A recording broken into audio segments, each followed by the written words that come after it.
Hello, Karin. How are you doing? Hi, Sebastian. I am doing very well.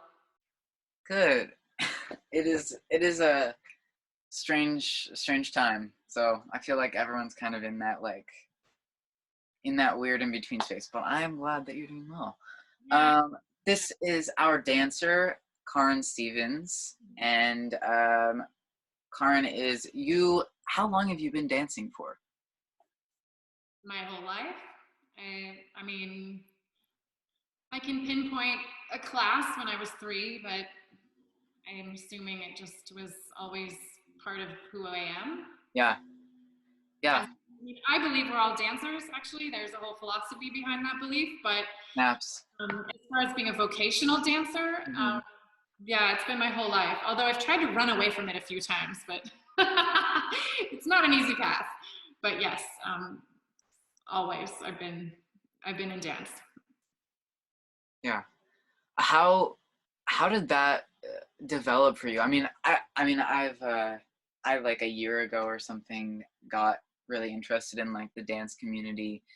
I'm not like I'm not a I'm not like a real dancer. Like I love dancing. I'm okay at it, but you know, but I recently got into it and I heard so many interesting stories of how people got started dancing, and so many people like yourself got started when they were like 3 or 4 or 5. Um, so you've grown up with it. How is that influence, like that constant like artistic um expression? How has that influenced your life? Yeah. Well, I guess I'm going to say something that's a little bit shocking to hear. But actually, at a point in my adult life, I had to learn to move differently in spite of having been a trained dancer. Mhm. And um, I came to understand that I was carrying movement patterns in my body that were not serving my greater health or my evolution as a human. And I can unpack that more, but specifically understanding how I maybe was locked down or carrying myself from patterns of movement I learned when I was a child, growing up in the family or in the society or the educational system or the religion I was a part of.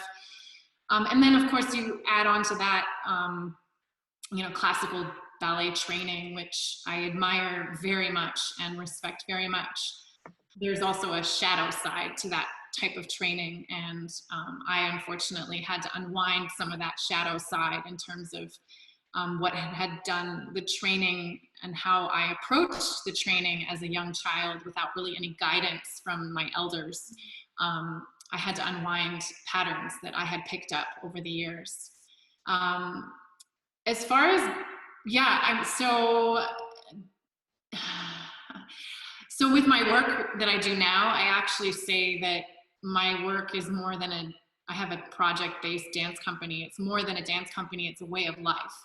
Um, so I actually believe that movement is at the heart of all of life, at the quantum levels, at the grand macro levels, and that our bodies are a source of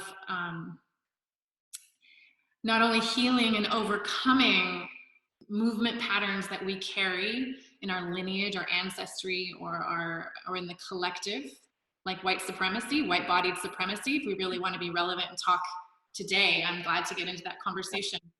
Um, uh, so I kind of lost my train of thought going there right away, but I began to see that all of life is movement, and that so that movement is not only this process in our bodies that is a source for overcoming, but it's also actually deeply what it means to be human. And so it's through movement that we learn, like our children are raised. It is through movement that we connect more deeply with ourselves and with each other. It's through movement that we come to know and to evolve. And there's robust scholarship around this philosophy, written by a woman named Kimra Lamotte, who I discovered um, 5, 6 years ago now, 6 or 7 years ago now. She's a very good friend. But it was scholarship that backed up my life walk in what it means to understand movement and the body as a source of of all those things that I mentioned. And that dance can be that, and then there's some dance that also can be in opposition to that, and this kind of mind colonizing the body, that we can be mind over the body or mind separated from the body. And so, and that gets into kind of Western philosophy and colonialism and a lot of other stuff, and Yeah. scientific reductionist aspects of the last 500 years. And so for me, dance just exploded. It no longer was just this, you know, this thing, this entertaining thing, this feel-good thing. You know, it was no longer just something that we spend ourselves doing as a pastime, you know, where we go and watch it, or, you know, or it was no longer just, you know, art for art's sake for me as a creator, but it became this enormous, all-encompassing aspect of how of a mission of helping others to see that dance is so much more than the limitations that we, particularly in a white Western lineage, have put on it and put culturally on it. And also, just last thing I'll say in that vein, is that at one time, all global cultures danced, all global cultures from around the world danced to connect more deeply with themselves, to connect more deeply with their community, with their neighbors, with each other, their family, their tribe, and more deeply with, you know, all that is, the elements, the more than human, to quote a cultural ecologist, the animals, etc., how to hunt, how to have community, how to heal. Mm-hmm. And we have lost that in our Western lineage and our European-centric, Eurocentric lineage. And you can see it still existing in indigenous societies. So there's a great work that we could be doing through the movement arts, if more people would be willing to explore it and talk about it. Yeah, it's incredible how much is entwined or is intertwined with movement, like history, and you know, and everything. I don't need to like reiterate everything, but yeah, it's incredible. That's definitely something that I think you're either raised with or you're not raised with. I mean, you're either raised with it, or some people aren't raised with it, but they are able to find that in themselves and in their own spirit. And I think that's incredible that you're able to do that and able to create. Sounds like you're creating a space where other people can find that too. Yeah, yeah, and I've heard. I don't remember his name. He works with a colleague of mine who's down at USC now, but he speaks about, in the same different words, same meaning, about hip hop. And it's the same ideas I heard him speak about, that I talk about in terms, I just call it the art and practice of movement, but these ideas of transformation, and what does it really mean to live life and to be fully human. And yeah, and so then to specifically answer your question, when I have concerts, you know, performance works, in the last 3 or 4 years, I speak in the beginning. I actually have incorporated some movement practices in for the audience, to connect with this thing that I'm talking about. And then I do have something called the art and practice of movement, where I offer it to anyone who wants to dive into the possibilities of self-evolution and collective evolution and healing. And it's just the art and practice of movement. I do one-on-one sessions, and soon I'm going to be launching some online group sessions. So. That's really cool. Is there, first of all, what's the most exciting thing to you about like being a part of the Golden Thread experience? I would like to say that first and foremost, it is the founder and the leader, Kimberly. And yeah,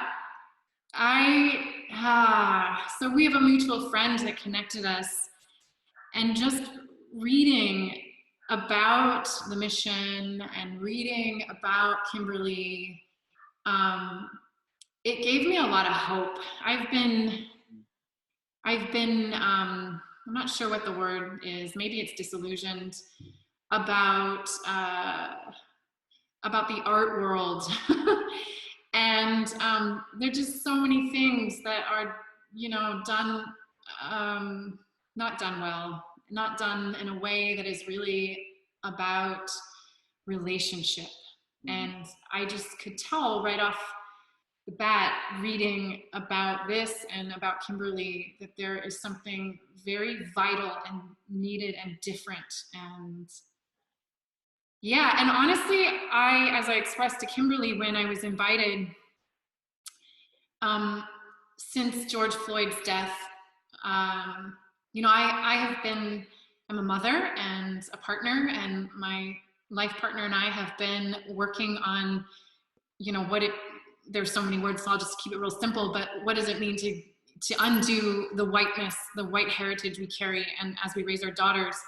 So this work isn't new to me. When George Floyd's death happened and all of a sudden everybody's like, okay, we've got to do this, and I'm intensely in this like wave, even though it hasn't, been, it's not new to me. I've been Right. working on this for a while, but I was not really wanting to perform or present myself. But I can't remember. I don't remember what it was, but there was something about this. This seemed very different. It seemed like an offering and a gift exchange that's happening in this. I was going to say festival, not festival, but how would you say it, Sebastian? Event. Event. Yes. Yeah. Yeah.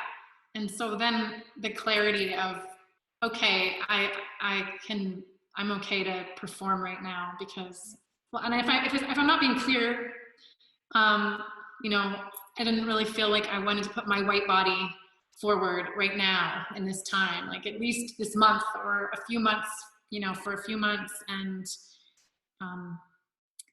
hard to unpack why I felt the clarity, but it is also has to do with our mutual friend that Kimberly and I love very much, our friend James, who connected us. And so I guess I'm doing this for James and for Kimberly because I believe in the mission of this event. Yeah. Yeah. That's definitely.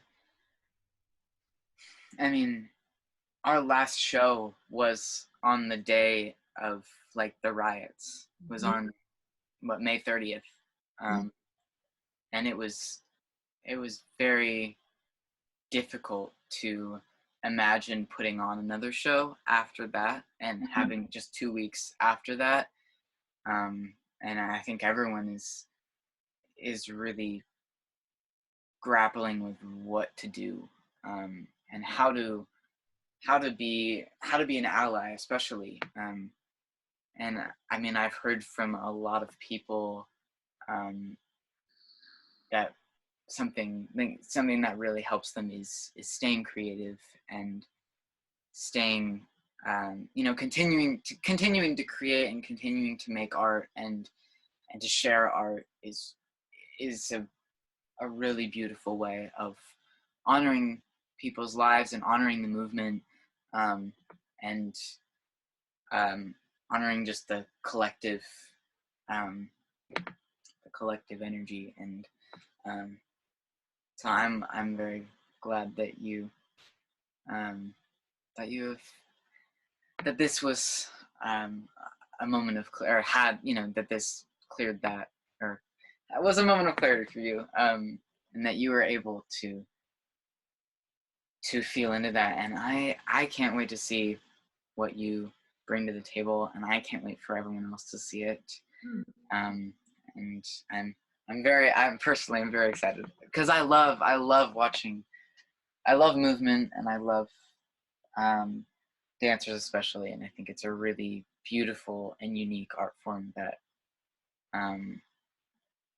I mean, there's a lot of uniqueness within that art form that can be brought to the table. So I'm very excited, um, and I'm very excited for everyone else to see it. You viewers, and And yeah, make sure to catch Golden Thread Women's Work June 13th at 7.